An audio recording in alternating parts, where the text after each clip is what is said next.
নিবেদন। ডাক্তার রাফাত সাদিক শফিউল্লাহ, বাবা জামায়াত ইসলামী বাংলাদেশের বর্তমান আমির ডাক্তার শফিকুর রহমান।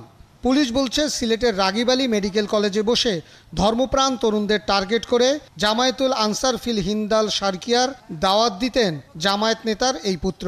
সেখান থেকে তরুণদের কথিত হিজরতের মাধ্যমে বান্দরবানে প্রশিক্ষণের জন্য পাঠাতেন। এই ডাক্তার রাফাত সিলেট অঞ্চলের এই বিভিন্ন ধর্মভীরু তরুণদের বা এই জঙ্গিবাদে বা জিহাদে উদ্বুদ্ধ করার জন্য দীর্ঘদিন যাবৎ এই প্রচারণা চালিয়ে আসছিল।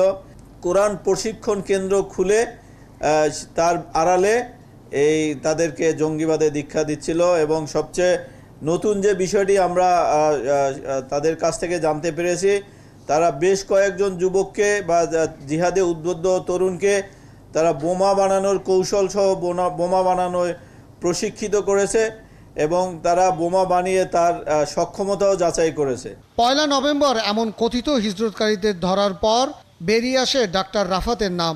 পুলিশ বলছে, বিচ্ছিন্নতাবাদী সংগঠন কুকিচিনের ক্যাম্পে 2021 সালের জুন মাসে ডাক্তার রাফাত ও তাহিয়াত নামের আরেক যুবকের নেতৃত্বে 11 জন বান্দরবানে কথিত হিজরতের নামে প্রশিক্ষণ নেয়। তাহিয়াত এখনও পাহাড়ে আছে, তবে ডাক্তার রাফাত ফিরে এসে সিলেটের জঙ্গি কার্যক্রম পরিচালনা করছিল।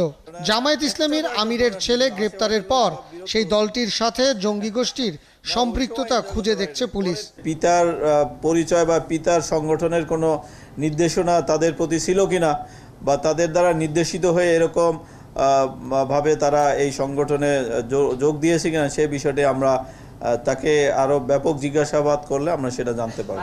ডাক্তার রাফাত সহ তার সহযোগী আরিফকে 3 দিনের রিমান্ডে নিয়েছে পুলিশের সন্ত্রাসবাদ ও আন্তদেশীয় অপরাধ দমন বিভাগ।